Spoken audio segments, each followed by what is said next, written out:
Toda una generación había esperado la hora en que el Parlamento alemán congregara a los delegados de todos los estados y clases sociales alemanas.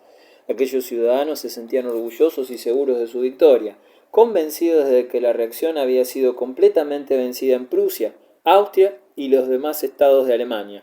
Estaban al corriente de la historia de su país. Sabían que nunca se había celebrado una asamblea de aquel género. Habían estudiado la revolución del parlamentarismo occidental. Conocían las revoluciones inglesa y francesa y juzgaban haber recogido las enseñanzas y conveniencias de cada una de ellas. Sin embargo, la tarea que les asignaba la historia no era sencilla. Pese a sus titánicos esfuerzos, nadie les agradeció jamás. El 18 de mayo los diputados fueron aclamados como apóstoles de la libertad, y un año más tarde, según frase de un diplomático extranjero, no se les trató mejor que a una ramera en un figón.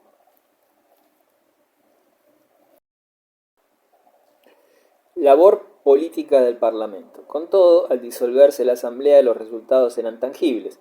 Se había recomendado la proclamación de un jefe provisional de Estado alemán. Se había nombrado un gobierno central. Estaba redactada una constitución y por último se ofrecía a la corona imperial alemana Federico Guillermo IV de Prusia, insistiendo todo lo posible en convencer al interesado para que aceptara. Tal fue la labor del Parlamento de Frankfurt, cuyos frutos pueden parecer en cierto modo insuficientes. Sin embargo, si se consideran las circunstancias reinantes, tales resultados eran positivos y muy difíciles de lograr. En aquella época no se reconocieron. El Parlamento de Frankfurt fue blanco de enconados ataques y personalidades de tan opuestas tendencias como Metternich y Carlos Marx lo cubrieron de injurias. Metternich hablaba de los pedantes de Frankfurt y Marx se burlaba del sabio concilio y del colegio de charlatanes que no se habían atrevido a romper por completo con el pasado. El absolutismo reaccionario y anticuado de Metternich y el socialismo extremista de Marx obtendrían al fin la victoria sobre el liberalismo de San Pablo. También triunfó sobre el Parlamento de Frankfurt la posterior política del caballero ultraconservador Bismarck, quien consideraba al Parlamento como una anarquía organizada, despreciable por mil razones y en especial por su empeño en introducir el sufragio universal en Alemania. En consecuencia, cuando una vez en el poder Bismarck realizó a su modo la unificación alemana, esta unificación que fuera el objetivo primordial de los diputados de Frankfurt sería calificada de el año loco.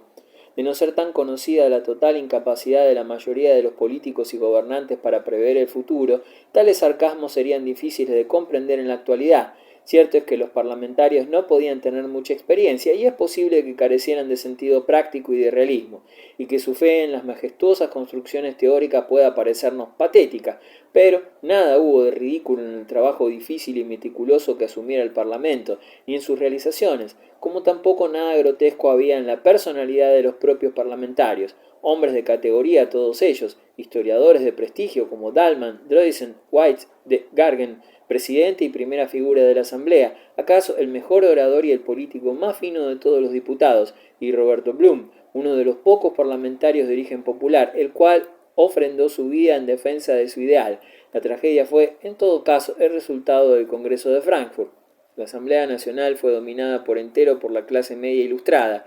Los Junkers no estuvieron representados en ella. Las elecciones significaron una victoria para la tendencia moderada, o sea, los grupos que deseaban la monarquía constitucional. La política del Parlamento, en cuanto se refiere a las relaciones políticas con los príncipes reinantes, fue también ejemplo de moderación. El problema no era sencillo de resolver y se planteaba en los términos de si el nuevo Estado unitario debía crearse en colaboración con ellos o al menos con su asentimiento, o bien el Parlamento debía actuar basándose en la propia autoridad. La mayoría de los diputados sostuvieron la idea de la colaboración. Los debates fueron apasionados. Los príncipes demostraron escaso entusiasmo por la idea de una colaboración. En tales condiciones, Enrique de Gaggen hubo de escoger la acción y, aunque no le gustaba en absoluto la política radical, comprendió al fin la necesidad de adoptar medidas drásticas. Declaró el 24 de junio: «Os digo que es necesario que formemos nosotros mismos un gobierno provisional». La Asamblea secundó a Enrique de Gaggen. Pocos días después, sin que los príncipes fueran informados, el archiduque austríaco Juan era elegido jefe provisional del Estado. Al mismo tiempo, un primer ministro recibió la investidura del Parlamento, proclamándose enseguida la disolución de la antigua dieta estamental. El movimiento revolucionario alcanzó de esta manera su punto culminante.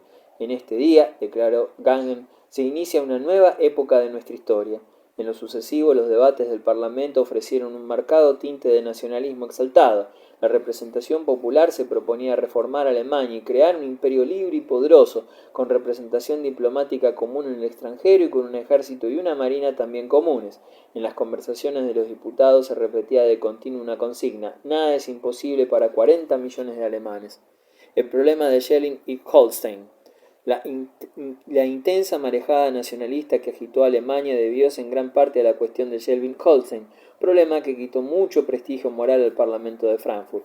El ingreso de Schleswig-Holstein en el futuro imperio alemán se convirtió en una causa sagrada para toda Alemania y constituyó el origen del conflicto germano-danés de 1848. Hacía siglos que los ducados de Schleswig y Holstein se hallaban unidos a Dinamarca a título de soberanía personal, ya que el monarca danés pertenecía a la casa de los duques de dichos territorios. Sin embargo, mientras Holstein formaba parte de la Confederación Germánica, en cambio Schleswig, donde había mayoría de población danesa, permaneció siempre al margen de la Confederación. A pesar de todo ello, ambos principados se sentían hermanados en sentimientos e ideales y anhelaban seguir un destino común, considerándose indivisibles e inseparables para siempre. Tal era la situación cuando las tendencias nacionalistas del siglo XIX comenzaron a dejarse sentir.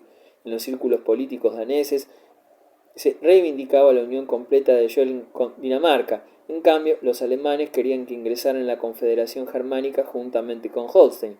Por su parte, ambos ducados pretendían resolver el problema por su cuenta.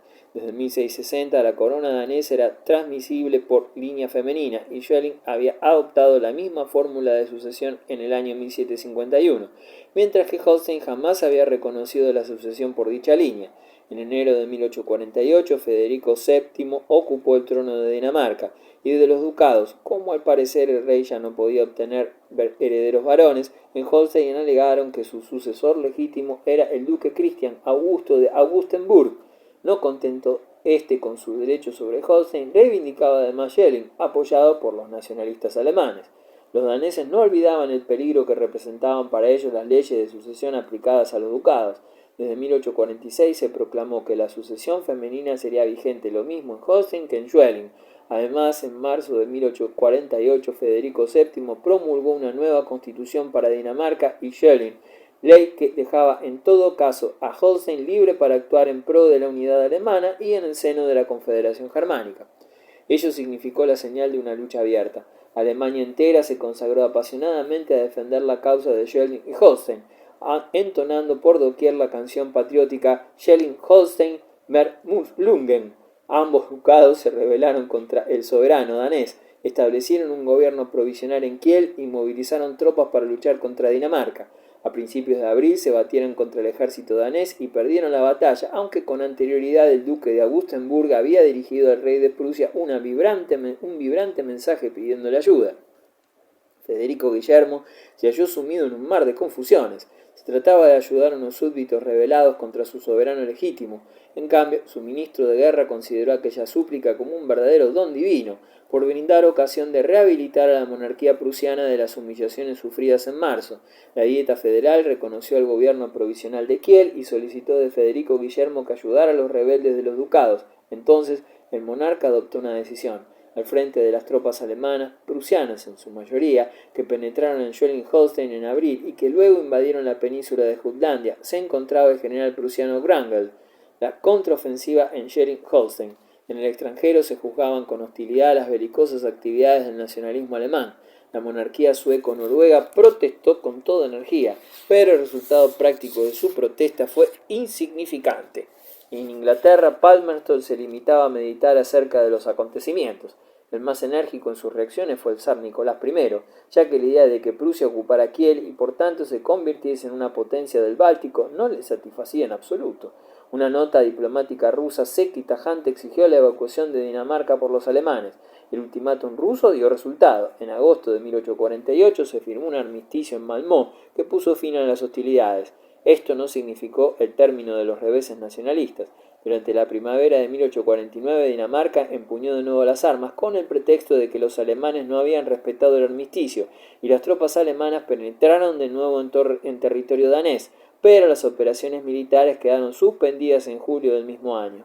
La paz entre Dinamarca y Prusia se firmó en agosto de 1850 y luego los protocolos de Londres, seguidos en 1852 por el Tratado de Londres, siendo las partes contratantes Inglaterra, Francia, Prusia y Rusia y la monarquía sueco-noruega, comprometiéndose todos ellos a respetar la integridad territorial de Dinamarca. Por otra parte, el príncipe Christian de Glücksburg fue nombrado heredero de todos los países unidos a la corona danesa. Augustenburg renunciaba a todas sus reivindicaciones. La cuestión de los ducados tuvo consecuencias fatales para el Parlamento de Frankfurt. En la confusión reinante en otoño de 1848, los conflictos entre Frankfurt por una parte y Prusia y Austria por otra fueron cada vez más violentos. El 27 de marzo de 1849 el Parlamento estaba dispuesto a aceptar una constitución según la cual el nuevo Estado unitario alemán sería un imperio de carácter federal, y la Dieta se compondría de 2 cámaras, de las cuales una sería elegida por sufragio universal. Al día siguiente, Federico Guillermo IV de Prusia era elegido emperador de los alemanes. El rey se granjeó con justicia el apodo de sepulturero de la unidad alemana, al no aceptar la proposición. «Quiero seguir siendo rey de Prusia», exclamó. Esta negativa se apoyaba en una razón muy sencilla. No quería ceñir una corona otorgada por una representación nacional. Por una parte, nada se oponía tanto a su concepto tradicionalista y romántico de la historia como un reajuste de los asuntos alemanes sin contar con Austria, imperio que había expuesto reservas concretas y tajantes al programa elaborado por el Parlamento. Contraofensiva en Austria y Hungría. La Asamblea Nacional, a la que Federico calificaba de maldita hornada de comediantes, prosiguió sus trabajos durante unos meses todavía, pero los participantes en los debates eran cada vez menos. Los últimos desaparecieron en junio de 1849 con el llamado Ministerio Imperial. El jefe provisional del Estado, el archiduque Juan, se retiró en otoño. La historia no vuelve a mencionarlo. A finales de 1848, en los países alemanes, los militares volvieron a tomar las riendas del poder.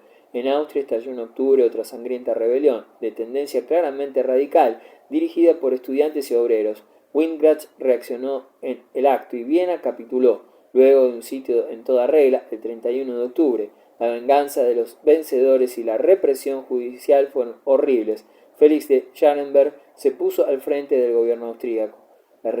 La resurrección de la vieja monarquía austrohúngara por obra de Scharrenberg cayó como un rayo sobre quienes habían creído que el imperio de los Habsburgos estaba a punto de desaparecer. Scharrenberg emprendió la lucha contra el Parlamento de Frankfurt para impedir que éste le arrebatase a Austria su posición dirigente en el mundo germánico. En 1849 el primer ministro promulgó una constitución vigente en el conjunto de la monarquía de los Habsburgo, de tendencia relativamente democrática, con una especie de representación nacional llamada Consejo Imperial, garantizándose además la libertad de prensa y el derecho de asociación. Dicha constitución ahogaba las esperanzas de quienes en San Pablo de Frankfurt soñaran con una estructura política común para todos los territorios alemanes. Scharrenberg emprendió igualmente la ofensiva en Hungría, donde Kossuth había proseguido con patético ardor la lucha por la liberación del pueblo magiar, pero desgraciadamente también fue vencido. Al proclamarse la República Húngara en abril de 1849, Scharrenberg firmó un tratado con Rusia para reprimir con la mayor rapidez posible el movimiento húngaro. Kossuth hubo de capitular ante el ataque combinado de austríacos y rusos. El patriota vencido se refugió en Turquía, mientras su patria era sometida al terror de una represión tan cruel que estremeció al mundo civilizado.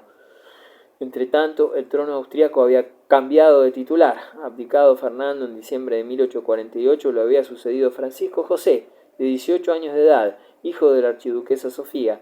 Sentimental, piadoso y educado en la rígida disciplina militar de la Academia de Oficiales del Ejército Imperial, era hombre consciente de sus deberes, pero sin especial talento ni altura intelectual. Frío e incapaz de despertar el entusiasmo de las masas, Francisco José inauguró su reinado con una proclama de tendencia liberal y bellas promesas que pronunció obligado por las circunstancias, y en las que no creía en absoluto. Scharrenberg lo había absuelto de tales mentiras, pues según él, el fin justificaba los medios. En realidad, Francisco José hubiera sido cualquier cosa excepto el defensor de los principios liberales y democráticos, ya que el recuerdo de 1848 pesaba en él como una pesadilla y lo acompañaría hasta su muerte.